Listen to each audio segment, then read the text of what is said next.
Welcome to the Fogwood Files, where fog lingers among the trees and the forest holds its secrets close. The Canadian Maritimes are a land of silence and shadow, where pasts dissolve into mist and voices echo without a source. Here, beneath the canopy of pines, people have witnessed things they cannot explain. Their words remain as fragments of a larger mystery, stories carried through the woods like whispers in the dark. Tonight, we open one of those accounts and step deeper into the ledger of the strange.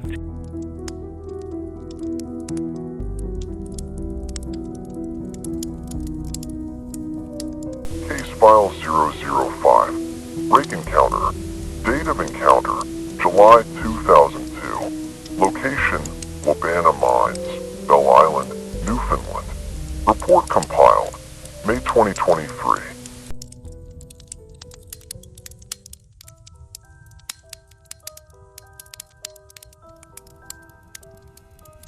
I have wrestled with the decision to commit this account to paper. It has been over 2 decades since the summer I spent on Bell Island, yet the memories remain as raw and persistent as open wounds. Time has dulled many of life's sharp edges, but not this one. This report is written in the style of a statement, both for my own record and in the hope that it might add to the growing body of encounters too easily dismissed as folklore. The setting was Bell Island, Newfoundland, in the early 2000s. During a summer holiday I had intended to spend conducting historical research and clearing my mind after a grueling academic year. At the time, I was in my early 20s studying history at university with a particular fascination for Canada's industrial heritage. The abandoned mines of Bell Island had been on my list of sites to visit for years. For context, Bell Island sits in Conception Bay, a short ferry ride from the city of St. John's. Despite its small size, the island played an outsized role in the history of Newfoundland and the international steel industry. Iron ore deposits on Bell Island were reported as early as 1578, though serious mining operations did not begin until the 1890s. The mines were known collectively as the Wabana Mines, Wabana being believed to mean the place where daylight first appears in the Abenaki language. The mines became the beating heart of the island's economy. At their height, they employed thousands, shipping millions of tons of iron ore to steel mills, particularly in Sydney, Nova Scotia. During the Second World War, Bell Island became strategically important, and its ore was considered vital to the Allied war effort. German U-boats even attacked ore carriers off the island's coast in 1942, sinking several ships and killing dozens. But by 1966, the mines were closed, victims of shifting markets and cheaper ore sources elsewhere. What remained was a scar across the island, vast caverns carved beneath both land and sea, stretching kilometers into the earth. Some of these mines extended beneath the ocean floor so that when you stood inside, you were separated from the crushing weight of the Atlantic by only a few meters of rock. By the time I visited, Bell Island was quiet, the remnants of an industry long abandoned. The mine shafts had become both a tourist attraction and a haunting monument to what once was. Locals told the stories too, darker ones. They spoke of strange sounds from steel tunnels, of feelings of unease near the old entrances, most chalked up to superstition. I, young and skeptical, dismissed these warnings with the arrogance of someone who had never truly been afraid. This was my mistake. I arrived in early July of 2002, taking the ferry across Conception Bay. The day was clear, the water a deep slate blue, dotted with white wakes of fishing boats. Bell Island rose ahead of me, its cliffs sheer and dramatic. I was staying with a distant relative in Wabana, the island's main town. The streets were quiet, lined with modest homes, many showing signs of age and neglect since the mine's closure decades earlier. There was beauty here, the wide Atlantic stretching endlessly to the east, seabirds wheeling in the sky, but also a lingering sadness. This was a place that had once pulsed with life and now struggled to find purpose. I spent the first few days exploring the island, walking along cliffs, visiting local landmarks, and talking with the residents about the mining history. My academic interest grew the more I learned. The scale of the mining operations astounded me. Tunnels plunging deep underground, branching outward like veins, some extending more than 5 kilometers beneath the seabed. The thought of men laboring there, separated from the ocean by little more than rock, filled me with awe. The abandoned shafts were, of course, off limits. Some had been partially sealed, others fenced off, but Bell Island was small and boundaries were loose. It did not take much asking to learn which entrances were accessible, though the warnings came with them. "Don't go wandering too deep," one elderly man cautioned me as we sat outside the island's convenience store. His weathered face was gray. "Them tunnels will play tricks on you. Sound bounces around. You'll think something's there when it's not." I nodded politely, hiding my excitement. To me, this was the thrill of exploration. Abandoned places held a special allure, and I could not resist. On a warm afternoon, after days of anticipation, I finally made my way to one of the old mine entrances. The spot was tucked away in a wooded clearing, partially hidden by overgrowth. The opening yawned before me, a black mouth cut into the rock framed by rusting remnants of machinery. Old rail tracks still jutted from the earth, swallowed in places by moss and roots. The air was cooler near the entrance, damp with the smell of rust and wet stone.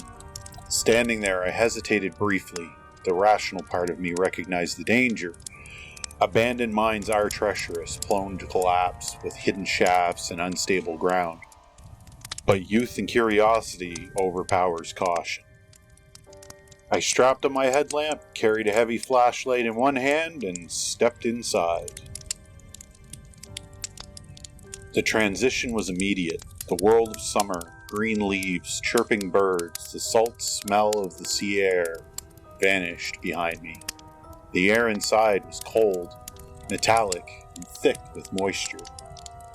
Every footstep echoed unnaturally, magnified by the cavernous walls. Dust stirred with each movement, carrying with it the faint tang of rust and something else I couldn't place. The deeper I went, the more oppressive the atmosphere became. The light from outside dwindled quickly, until there was only the beam of my headlamp and the sweeping arc of my flashlight. I followed the remnants of the tracks deeper, my breath clouding in the chill air. It was awe-inspiring. The scale of the place dwarfed me, stone arches carved by human hands outstretched overhead like the nave of some subterranean cathedral. I imagined the roar of the drills, the clatter of carts, the shouts of men who had once filled this darkness with life. Now, there was only silence. And yet, that silence did not feel empty. It felt watchful. The further I ventured, the more unsettled I became. At first it was subtle, the way my footsteps seemed to echo too long, or the occasional drip of water sounding louder than it should. Then there were the drafts of cold air, rushing past me as though stirred by something deep within. I told myself it was natural. Minds breathe, expanding and contracting with the temperature of the outside. Sounds carry in odd ways underground. But explanations did little to ease the knot tightening in my stomach. At one point I thought I heard something move ahead. A scraping sound, faint but distinct. I froze, listened. My flashlight beam caught only jagged rocks and rusting beams. I waited, breath shallow, but the sound did not repeat, telling me it was just debris shifting. So I pressed on. The smell grew stronger as I descended further. It was not the earthy dampness I expected. It was acrid, animalistic, a blend of rot and ammonia that made the back of my throat burn. Later, I would struggle to describe it, but in the moment, the closest comparison was to wet dog mixed with stagnant water left as sour. It was alien to the environment and deeply wrong. Still, I pushed onward, academic curiosity battling my growing unease. I told myself I was here for the history, for exploration, but in truth, I was beginning to feel as though I was trespassing, not on abandoned industry, but on something alive. It began with small discoveries. Near one of the branching tunnels, I found claw marks gouged into the stone wall. They were too deliberate to be the result of machinery. Long, narrow furrows, as though something sharp had raked across the rock. I ran my fingers over them, noting their depth. Whatever made them had strength. Further on, I found bones, animal bones, at least at first glance, scattered in a small alcove. They were cracked and splintered, marrow sucked dry. Some were fresh, the sinew still clinging. Caribou, perhaps, or rabbits dragged in from the surface. But the pattern unsettled me. The remains were not left randomly. They were collected, almost arranged. The deeper I ventured, the more I found feathers, fur, small tufts of hair snagged on rocks. All signs pointed to the tunnels being more than abandoned. Something was using them. Something was feeding here. The rational mind searches for answers. Perhaps coyotes, I told myself, or feral dogs sheltering underground. But the claw marks, the sheer volume of remains, and the oppressive stench told me otherwise. By then I should have turned back. I should have been heeding the warnings, left the darkness behind, but I didn't. I pressed on, driven by a mixture of fear and fascination that I can only describe now as dangerous curiosity. I do not know what compelled me to keep moving deeper, but I did. My flashlight illuminated long galleries of stone pillars, their bases black with damp, their tops vanishing into the shadows. The silence pressed against me, heavy, broken only by the crunch of gravel beneath my boots. Then, without warning, my beam caught something that was not rock. It was only for a second, a pale shape darting out of view, low to the ground, unnaturally fast. My heart lurched into my throat. I froze, headlamp swinging wildly to chase the figure, but it was gone, swallowed by the tunnels.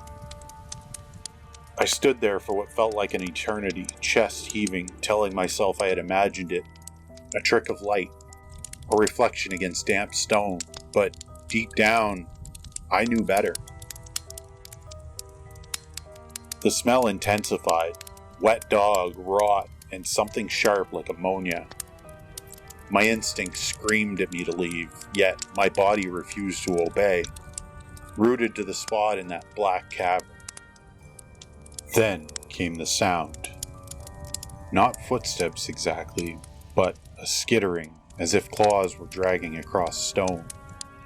It echoed, bounced, multiplied, until I could not tell where it came from. Behind me, ahead, above. I spun in circles, flashlight jerking wildly, heart hammering like a drum. For the first time, I understood. I was not alone. After that first glimpse, the mind changed. The silence was no longer empty. It was full of presence. I could feel eyes on me, though I could not see them. My breath came shallow, every nerve straining for sound. I began to walk faster, intending to retrace my steps and get out. That was when the territorial display began. A scream ripped through the tunnels, inhuman, high-pitched, and shrill enough to stab into my skull. It reverberated off the stone, growing louder and louder until I dropped to my knees, hands clamped over my ears. It was like no sound I had ever heard. Not animal, not human, but something twisted between the two. The beam of my headlamp shook as I raised it again. Dust was falling from the ceiling, not from collapse, but from vibrations, as though the entire mine itself recoiled from that scream. Then came the pounding. Heavy impacts of the rock walls echoing down the galleries. Not random, but rhythmic, deliberate. Something was announcing itself. Something was claiming this place. The smell grew unbearable, clogging my throat until I gagged. That wet dog and ammonia stench clung to the air like oil, and beneath it was another note, coppery, metallic, the smell of blood. I forced myself to move, each step a battle against the primal terror trying to freeze me in place. I had entered the mine with the arrogance of a historian. I was leaving as prey. The tunnel narrowed ahead, funneling me into a chamber supported by thick stone pillars. My flashlight beam swept across the cavern, and that was when I saw it.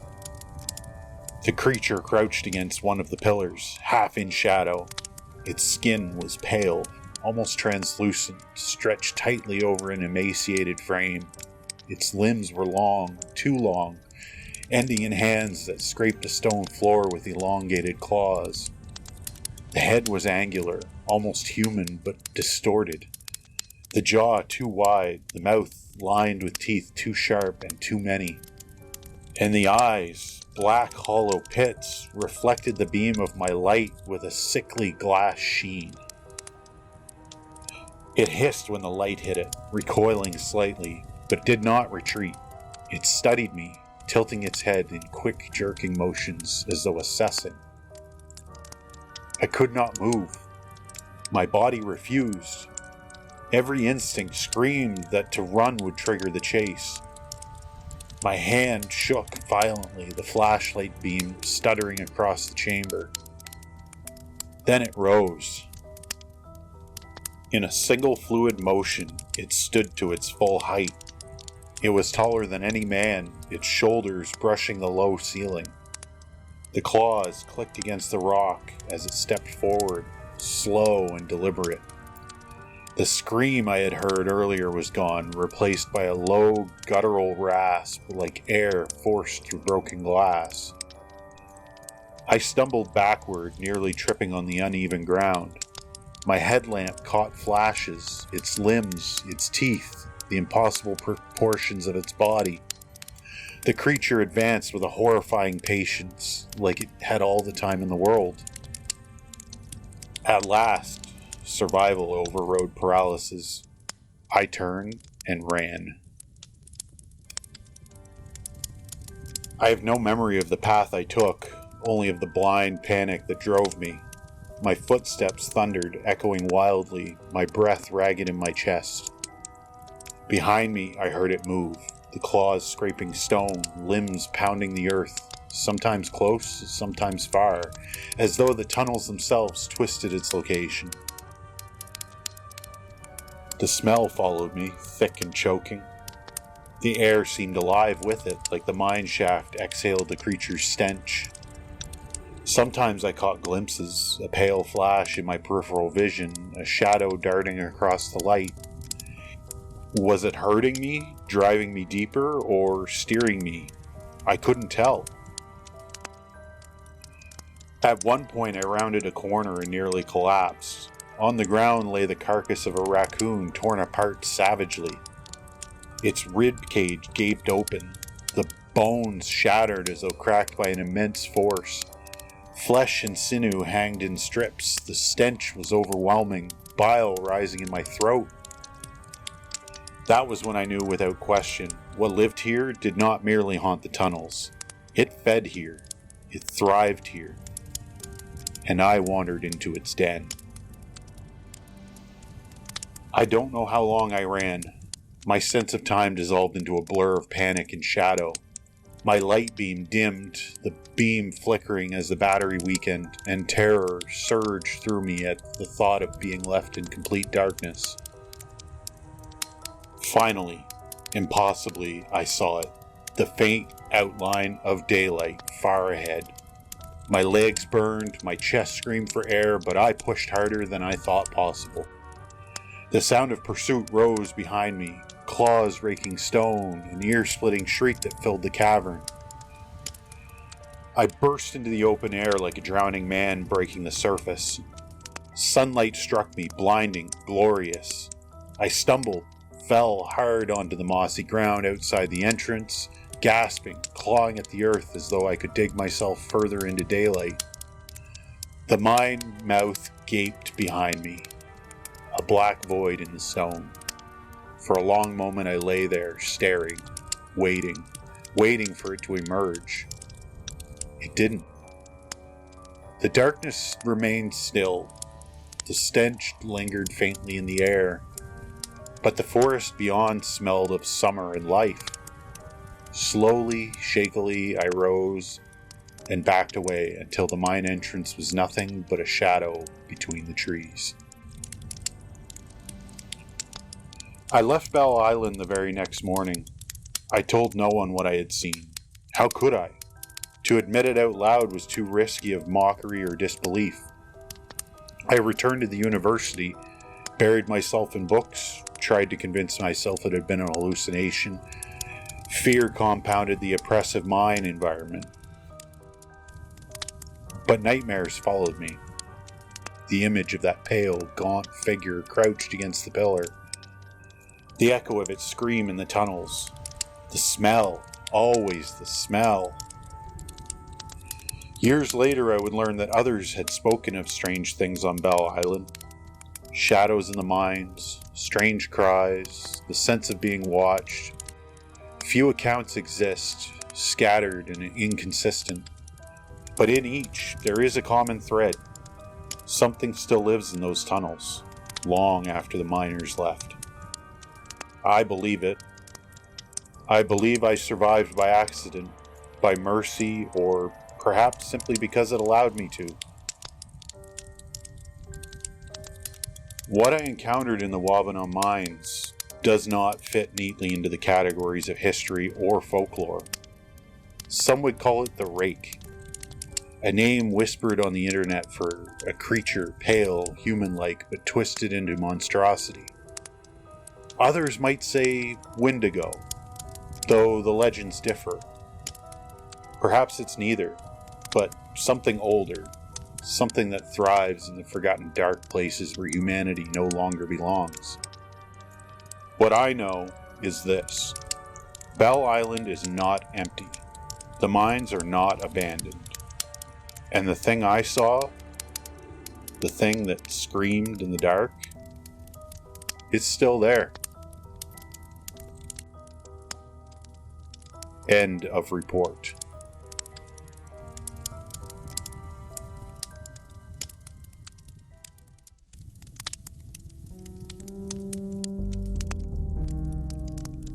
This report submitted by the Fogwood Files.